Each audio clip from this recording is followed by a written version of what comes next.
Alexander Kornbrust on Aurosplite. Thank you. Okay.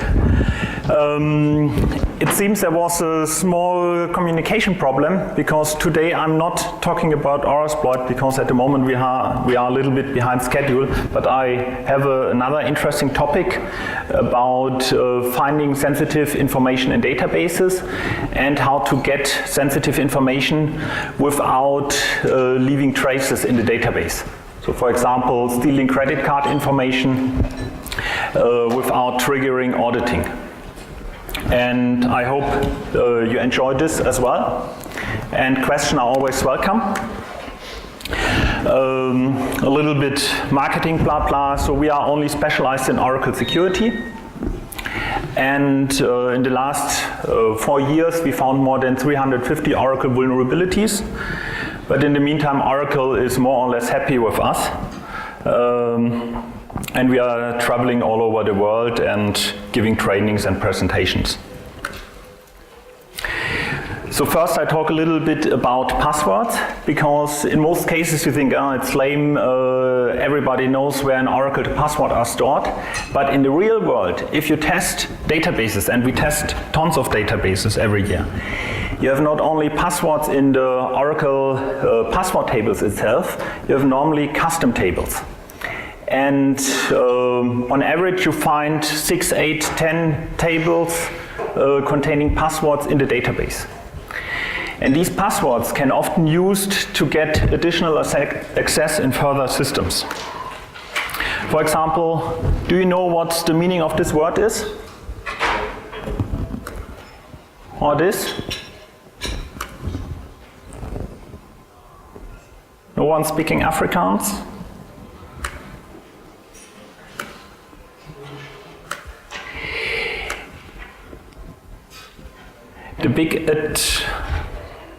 All these words means password, but in different languages. Because even if English rules the world, a lot of people prefer their local language. So for example, people in Germany or Austria, Switzerland, they are too often taking the column name Kennwort. Yeah, it's unusual. And the first time I saw this in France, because especially people in France don't like the English language. So in France, or this French-speaking part of Switzerland, you find a column called MDP. And this column MDP contains often passwords. And every custom application, they are normal developers without a deep security knowledge. So what do you think are, here are some typical words, for example, mot de passe, lösen, Sandy is Indonesian, and so on. And as a proof of concept, as a reality check, you can use Google. So if you search for create table and then MDP, you find 170 code lines or 167 hits containing create table, and here you see MDP 30 characters long. And it's also possible for Geslo. It's not so popular if it's a smaller language, but this is quite useful. So I did my collection. I asked some of my friends all over the world, Stefano, Philippe, and I also used online dictionary. So every language, if I saw English to Indonesian, then I checked for password. One of the problems are non-Latin characters. For example, what happens with Russian? So the first step, I asked people in Russia, are you using Russian characters for column names? They told me, no, we don't use Russian characters. We always use the English word. But that's not true, because I translated the Cyrillic characters into the Latin characters. And then, if you know Cyrillic, you see here the Russian word for password is parola. So the next step was looking up in Google, and you find really tables containing the column parola. And the problem, these tables are used by custom developers. So custom developers do not have a big security awareness, so they are using normally clear text. So in most cases, if you find custom password tables, you find clear text. And from our experience, this is in most cases clear text. Sometimes you have base64, you have MD5 sometimes, or Caesar chiffre. And now, because large databases often contain several thousand of tables, we automatically try to classify the passwords. And at the end, you will also get a script. You can download also the script next week from our website, which automatically tries to find passwords and classify the password itself. For example, if you have such a password column, you can analyze the content of this column. If it contains only hex code, then you know it's probably a hash value, and then depending from the size, you know it's MD5, and MD5 is quite common in the Oracle world. If there are duplicates in a column, then you know salt is not used. With statistic analysis, you can count how many E's are available in all the passwords, or base64. But from our experience, the most common is clear text. And the concept is quite simple for such a script. You create a cursor, a statement over all tables. So we have DBA tab columns, and then we check if the table name, if the column name contains, for example, PWD, or mot de passe, or Haslo, and so on, and it continues. Sometimes you find also proxy password.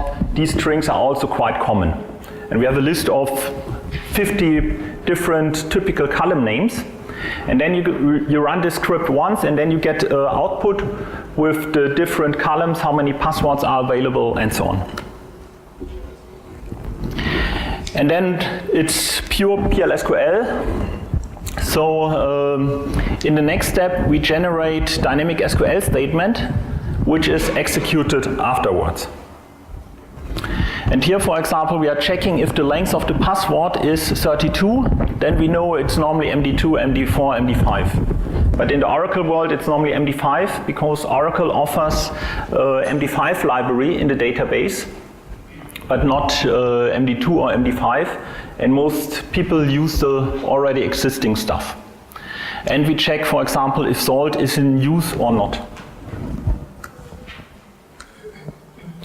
So the output, the only thing you must do is call this add and then the password script, and then you get a list of all the tables, username, table name, column name, and possible text. And for doing a security audit of a large database, this is quite useful. Or we found that it's quite useful. And if you have enhancements, just do not hesitate to contact us. There are also some possible enhancements. In Oracle, it's possible to do HTTP calls from the database. And for this, Oracle has a function called UTL HTTP request.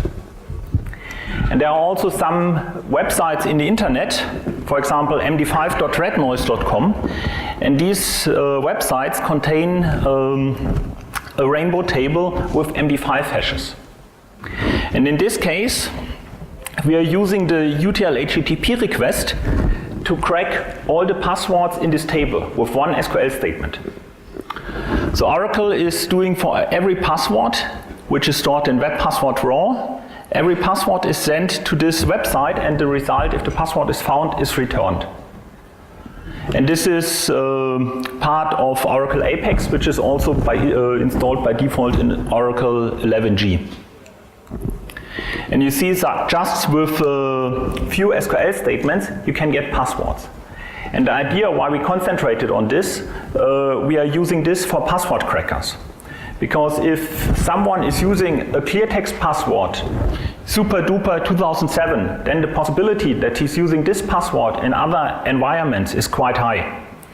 And we think it's much more promising to use passwords from such tables instead of doing brute force attacks. because normal users do not use random passwords. Normal users take passwords from football clubs, car brands, and so on. This was everything to credit card, to passwords. The next problem where you can find sensitive information are credit card numbers. Before we start with the credit card numbers, do we have frequent flyer here? Is someone member of Star Alliance? Yeah? I will also show that this Star Alliance has a security problem. We will see this soon. So I guess everybody here in the room knows that credit card numbers are sensitive information. So that's lame, everybody knows this. There's also some regulations like PCI DSS, which requires encryption, but even then a lot of customers are not encrypting the data. And normally it's not allowed to start credit card data unencrypted in the database.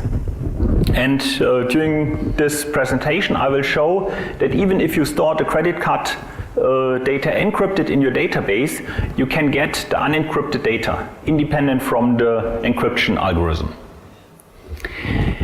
And it's clear that people are not only using the column name credit card to store credit cards, they are also using their local variant. So using an online dictionary, you can also convert this. A typical credit card table looks something like this: credit card, CVV, and expired. If you search this in Google, you also see people are storing this quite often in the database. Oracle has also a white paper on their internet site showing how to encrypt credit card data. But Oracle recommends to use TDE. TDE is transparent data encryption. This is an add-on feature which allows you to encrypt credit card data with one single command. So you just say encrypt table, and then the entire table is encrypted. And according to the Oracle website, this is sufficient to be compliant with the PCI DSS standard. The problem is the T in this abbreviation TDE. It's transparent. This means if the database is up and running, the encryption is not present. So everyone which comes from the database or the application layer, which is one layer level higher, can access the credit card data. So in my opinion, it's more or less useless. For an attacker, it's even easier because Oracle has a nice view called DBR encrypted columns. So you see what data is useful in what data is important in your database. So just look what is encrypted, because if it's encrypted, it's more or less important. And then you can directly select star from credit card, and then you have all the information you need. The problem is, this is a nice feature because a lot of auditors are doing paper audits. So if you say our credit card data are encrypted with AES 256, everybody believes, okay, that's true, it's super secure, military grade. But in the reality, everybody can read the data. So in my opinion, this is unsecure and useless. If you use Oracle to store credit card information, TDE can help you a little bit to encrypt the data if someone steals your data files. But if the database is up and running, this does not help. It's like clear text, or it's clear text. The problem, if you don't know how a column is called, how can you find credit card information? And the easiest way are regular expressions. Because in the internet there are large libraries with useful credit card information. And since Oracle 10G, it's possible to use regular expression in select statements. So what we can do is we analyze every table and the data and check if it's a valid credit card table or not. And in this case, we can, it doesn't matter how the column name is, we just analyze the data and can find out, okay, that's a credit card number. Or in the United States, we can